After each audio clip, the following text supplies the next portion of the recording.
اس میں جو ہراسمنٹ کے حوالے سے بہت زیادہ کمپلینٹس آ رہی ہوتی تھیں.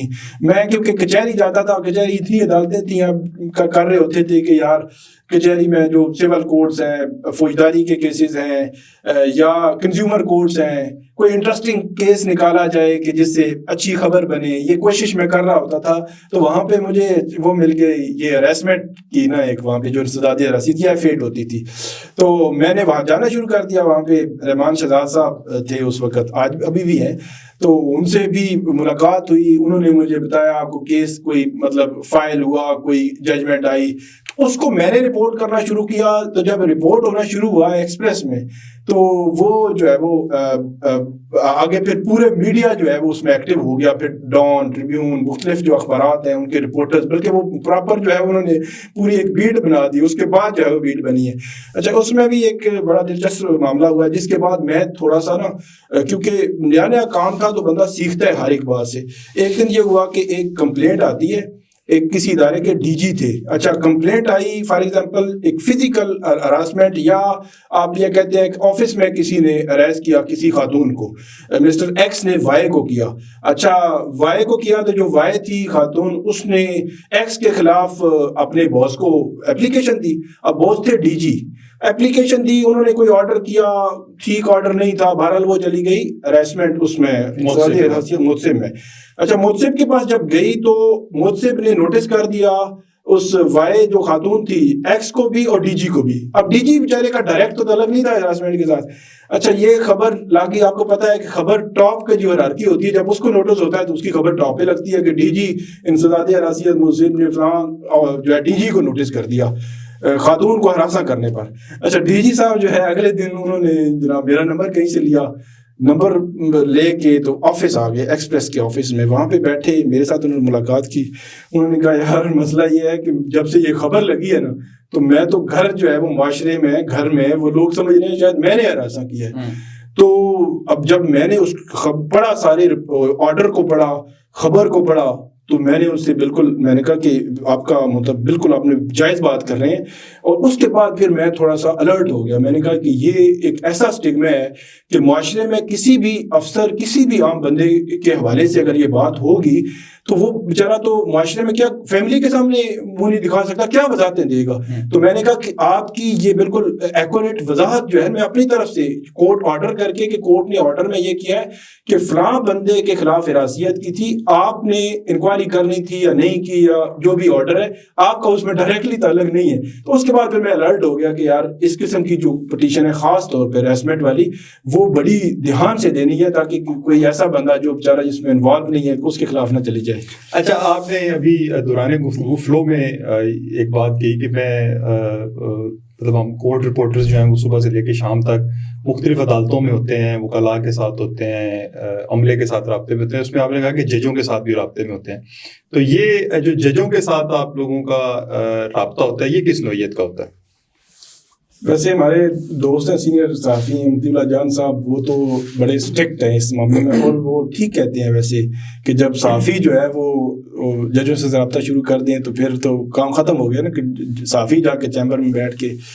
لیکن بہرحال یہ اب جو پوزیشن ہے وہ میں آپ کو بتا دیتا ہوں, رابطہ ہوتا ہے.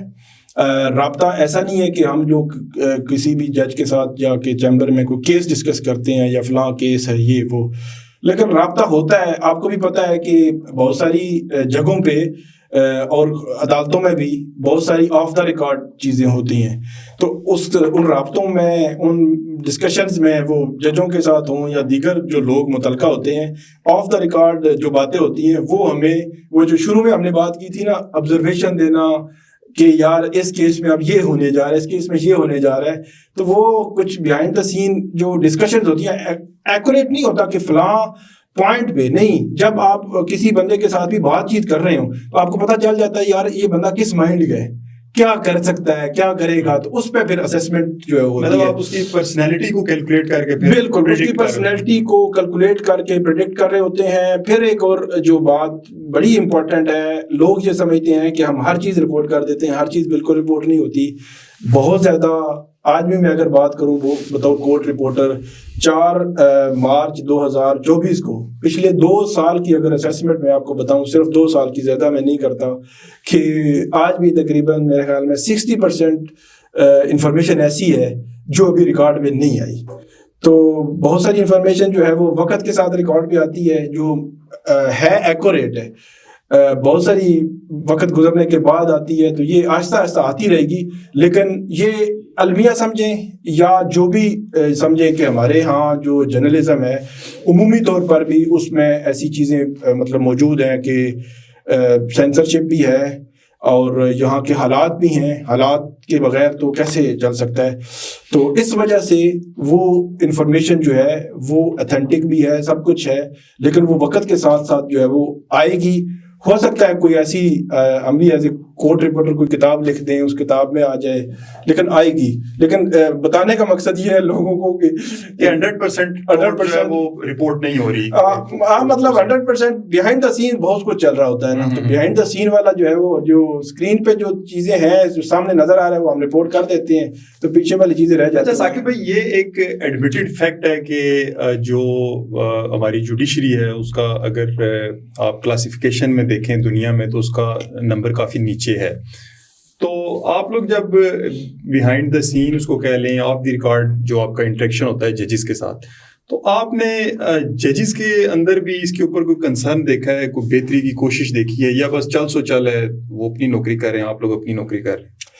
ایک تو جو بیہائنڈ دا سین جو انفارمیشن ہے یا جو خبریں ہیں اس کی بنیاد پر میں اگر کہوں تو جو ہماری گراؤنڈ ریالٹیز ہیں وہ اسی جو نمبر ہے اس کو نمبر نیچے نمبر لانے میں اس گراؤنڈ ریالٹیز کا بہت کردار ہے. یہ کوئی اگر یہ کہے کہ نہیں جوڈیشری 100% ٹھیک چل رہی ہے، میں بالکل یہ ماننے کے لیے تیار نہیں ہوں. پھر ایک اور بات یہ ہے کہ کسی بھی ادارے کا، اس میں جوڈیشری کا اگر میں کہوں، جوڈیشری کے ادارے کا سربراہ اگر کمزور ہوگا تو اس کی پوری نیچے جوڈیشری کمزور ہوگی. اگر وہ مضبوط ہوگا تو پوری جوڈیشری جو ہے مضبوط ہوگی. وہ بھی 100% مضبوط نہیں ہوگی، لیکن اس کے اثرات نیچے تک ضرور آتے ہیں. آج بھی جو ایک بڑی تعداد جو ہے وہ ججز کی ایسی ہے جہاں پہ بہت بہتری کی ضرورت ہے، تھوڑی بہت نہیں، اچھی خاصی بہتری کی ضرورت ہے. کیونکہ میں یہ سمجھتا ہوں، جو میں نے آبزرو کیا ہے، کہ کوئی بھی جج اس ایسی کرسی پہ بیٹھا ہے کہ اس کو انصاف کرنا ہے. اگر وہ انصاف نہیں کر رہا، اس کو اگلے جہان بھی اس کا جو ہے وہ جواب دینا پڑے گا. لیکن اس جہان بھی اس کا ضمیر تو کم سے کم دیکھ ہی رہا ہوتا ہے نا کہ میں کر کیا رہا ہوں. کہ کسی کے اگر انفلوئنس کی وجہ سے یا کسی کے دباؤ کی وجہ سے اگر کچھ آپ کر رہے ہیں تو آپ کو کم سے کم اپنے ضمیر کو جواب دینا پڑے گا.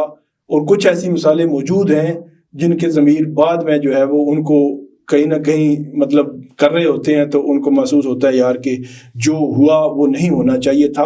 لیکن میں یہ کہوں گا، عمومی میں بات اس لیے کر رہا ہوں کہ یہ جوڈیشری جو ہے وہ ان کو ججز کو سمجھنا چاہیے. کوئی ایسی سچویشن آ جائے کہ جہاں پہ آپ کی ایک لائن ہے کہ یا تو آپ نے انصاف کرنا ہے یا آپ نے کمپرومائز کرنا ہے.